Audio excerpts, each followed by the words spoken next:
Adam Ashaka ya yi wani mummunan tonon asiri wa Fasto Muhammad. Adam Ashakan da ya yi ikirarin cewa Fasto Muhammad ɗin yakan sace yara musamman ba musulmai, yara mata ya je ya ɓoye su a wata makarantarsa kuma ya riƙa lalata da wasu har ma ya ciki wasu daga cikinsu, wanda wannan ɗaya ne daga cikin wanda ta kubuta, wanda Adam Ashakan ya ce yanzu haka tana hannunsu kuma ta bayyana musu yadda Muhammad ɗin yake lalata da su. Sannan Ashakan sai ya kira ma al'ummar musulmi musamman malaman addinin musulunci da kuma hukumomi a jihar Bauchi da lallai a yi bincike akan wannan lamari. Daga Islamiyya ne kenan ina dawowa, sai ban san shi ba, sai aka kama ni aka ce lalle aka sa ni a cikin mota ma da karfi ne ina ta yin kuka. To mutumin ma wai shi fasto ne, to sai aka kawo mu nan doka wai mu zo mu yi makaranta. To makarantar namu ma mun zo abin da ake mana gaskiya bai kamata ba. Mu irin mu mata mutumin da ya ɗauko ki shi wani abin da ya yi yunƙurin yi kafin eh me ya faru? ya ce sam sai dai shi zai kwana da ni ko kuma ya kama mana hotel.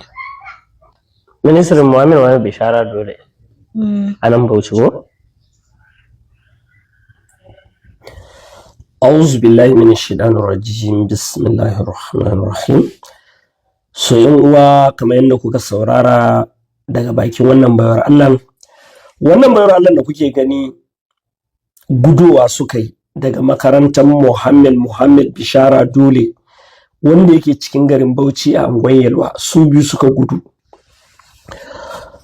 Wato abun takaicin shine asalin yaran nan musulmai ne, asalinsu musulmai ne.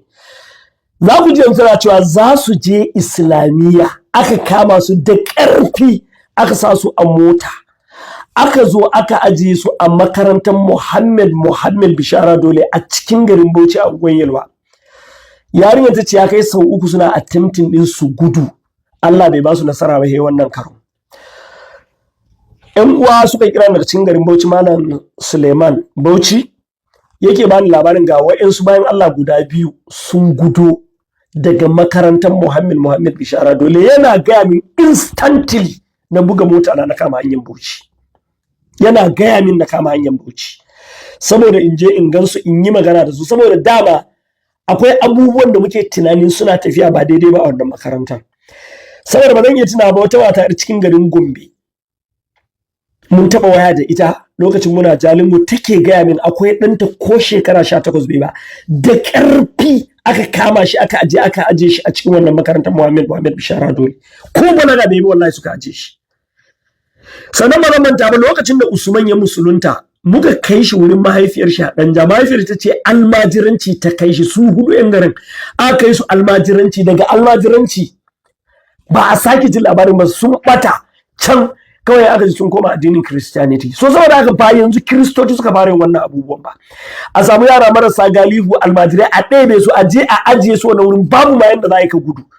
Wannan yarinyar shekaran ta 17 musulmai ne, 'ya'yan musulmai ne. Yanzu haka iyayensu ba san inda suke ba, an ɗauke su a zo a ɓoye su, iyayensu su ta neman su rasa su. Wannan shi ne ba irin abun da yake bara. And the most painful part of it, shi wannan Muhammad Bishara dole yanzu a gudun jaririn za ku ji ran da ya kama su ma ya nemi ya je amfani da su, ya je zina da su a hotel. Bidiyo 2 nake so na yi, ita ɗaya Hafsat ɗin zan yi bidiyon ta daban, wanda shi wannan Muhammad Bishara dole ya mayar da ita yadda ka san matan shi, yana kwanciya da ita ba dare ba rana, yadda ita wannan take gaya mana. Kuma the most painful part of it, har yanzu Hafsat din ita bata samu ta gudu ba, amma tare da wannan aka kama su. Ranan da ya fara amfani da Hafsat din yayi disbejin ɗinta, ya zo ya ɗauke ta da dare. Wani yare ta ce wallahi ta shigo cikin makarantar tana kuka, sai take ba su labarin irin abun da ya mata. Makarantar shi ne, yana da lokacin da zai zo ya ɗau mata duk lokacin da ya ga dama, da safe da rana ya je ya yi amfani da ke kuma ya dawo da ke ya aje, ko baki saki gudu ba. Wannan abun a ce yana faruwa a cikin garin Bauchi yan uwa. Mu ba mu ce a yadda da magana 100% ba, amma dole an yi bincike akan wannan matsiyacin Muhammad Bishara dole. Kwanaki na je wani ƙauye wajen mai da'awa, aka nuna min wani yaro aka ce Muhammad bishara dole ne wata yarinya ciki ta haifi wannan yaro. Na yi bidiyo na sa a social media na ce idan maganar da na faɗa ƙarya yake, in shi ɗan halak ne a cikin uwarsa da ubansa ya kai ni kotu. Ya kai? Bai kai kotu ba, saboda me? Ya san maganar gaskiya ne. He tsabar abun kunya na wa'insu Kiristoti wai suka fito za su bashi kariya, suna cewa wai ai yayi wa yarinyan ciki ne tun yana musulunci kan ya koma Kiristawa. Iya binciken da suka yi kuma ƙarya ne. Church ya je gina a garin su, yarinya da ya je mata ciki. Idan kafin ya koma Christianity ya mata ciki, me yasa aka sa yaron sunan Yunana ba sunan yaro? Amma saboda kuna ɗaure wa ƙarya gindi. Wannan Fasto Muhammed bishara dole mun sha gaya wa duniya asalin shi dama ɗan iska ne, ba kalan iskancin da bai ba, ɓarawo ne, mazinaci ne na yankan shakku. Amma yawan suke kaman kiyayya ko wani abu ne. Ba kai kada kake da ministry ba kai kada kake da wuraren da ake aje sabbin tuba. Fasto Umar Yusuf yana da shi. Mun taba fitowa muka yi accusing din shi da yana kama mutane da ƙarfi yana ajiye su. Mun taba fitowa muka yi. Amma kai ne yasa muke? Saboda gaske ne, saboda duniyar da ka lullube ƙarya ya ta fito. Yanzu wannan yarinyar tana hannunmu yanzu haka. Billahi la ilaha illa wata ce da ƙarfi wa'annan su ka bata. Ɗan uwa musulmai me yake damun mu? Ya za a ce irin wannan abu yana faruwa a cikin gari kamar Bauchi, a Yalwa a cikin Bauchi? Kai a ce wani ɗan iska ɗan Nijar, wani baƙin haure ya tsallako nan Najeriya da sunan addini, ya dinga kama ƴaƴan musulmai yana zina da su, yana raping ɗinsu a cikin garin Bauchi. Wannan abu yana faruwa. ƴaƴan musulmai, wani tsinanne matsiyaci ɗan iska ya zo da sunan addini ya fake wanda addinin Christianity, yana ta zina, yana ta danne ƴaƴan mutane. Mu ba hana kowa ya addini shi ba mu hana kai kira zuwa ga addinin Christianity ba. Duk wanda ya koma Kirista kai convincing din shi ya koma, ka ajiye shi ka koya mar duk wannan, mu ba matsalar mu bane. Amma a kama mutane da ƙarfi kamar yadda yarinyar nan ta faɗa, ta ce za ta je Islamiyya, a kama ta. Yanzu iyayenta ba san inda take ba wajen wata nawa, kuma yanzu ba guduwa ta fito, kuma ta ce akwai ƴaƴan musulmai da yawa a cikin wannan ministry na Muhammad bishara dole a cikin garin Bauchi.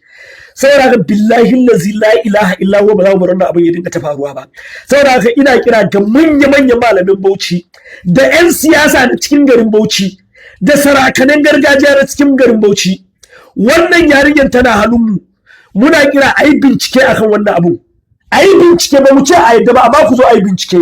A cikin Yalwa, cikin garin Bauchin Yakubu, wani ɗan iska ɗan Nijar ɗan matsiyaciya ya zo yana kama 'ya'yan musulmai, yana ajiye su, yana kidnapping ɗinsu, yana zina da su. Wannan yarinyar dan yi bidiyo da za mu ji ce Hafsan, wallahi ran da ya fara amfani da ita yin disbejin ɗinta ta zo tana ba su labari, yaran nan ta wuni ba ta ci abinci ba, kawai tana kuka saboda a keta mata alfarmanta. Kuma a ce wannan iskanci yana faruwa ba a Jos ba, a cikin garin Bauchi. Dewa daga cikin Kiristoci shi ba sa tare da wannan Muhammad bishara dole. Dewa daga cikin Kiristoci ba sa tare da shi. Saboda haka muna kira ga manyan shugabanninmu na garin Bauchi, wannan yarinya tana hannunmu. Ku zo a yi bincike, a je makarantar, a yi interview da yaran. Ya haka kuka zo nan? Da sauran ku kuke zaune a nan, ko kuma an kama ku an boye ku an yi forcing ɗinku? Yanzu ku duba wannan yarinyar, ga ta nan na sa muku screen ɗinta. Na sa muku ita a screen. Duk wanda yake bibiya na a social media ya san wannan yarinyar. Mahaifinta ne su biyu suka musulunta. Mahaifinsu ya kore su a gidan. Lokacin da suka musulunta na yi bidiyo, suka zo suka same ni a masauki na inda muke sauka. Mahaifinsu ya kore su ita da kanuwarta. Baban ya ce tun da sun musulunta ba su. Wannan yarinyar shekarun da 23, kanuwar da shekarun da 21, baban ya kore su. Muka ajiye su a wurinmu, gidan wata baiwar Allah. Suka samu miji bayan wajen wata 4, muka aurar da su. Wallahi tallahi Kiristoti suka zo suka samu iyayen, suka zuga iyayen, kuma suka dauki nauyin iyayen, suka kai mu kotu. Yanzu da nake muku magana, wannan yarinya yanzu aka muna shari'anta a kotu. Mijinta aka kama shi har prison, sannan aka yi mijin da ya aure wannan yarinya har prison, sannan aka yi shi. Kuma ba iyayenta ne ba suka kore ta ba, saboda ta musulunta. Suka ce da Kiristiyani ta ce ba za ta dawo ba, suka kore ta. Wani ya aure ta, amma an kai shi kotu. so yanzu ina da a ce ba da izinin iyayen aka kama ta muka aje ta, me kuke tunanin zai faru? Ku tuna wani kes da aka yi na wani yaro yelo a Kano, wani yaro yelo, wata yarinya aurenta fa yi, aurenta ba, amma da kiristoci suka da san da wajen shekara nawa a gidan yari. Amma mun yan uwa musu ba ma kula da irin wannan abubuwan, sai mu dauke shi ba komai ba. Yanzu ku duba waɗannan yaran musulmai ne, wannan matsiyacin yana amma duk yan uwa musulmai ba su damu ba. Yan uwa musulmai me yake damu? Me yake damu?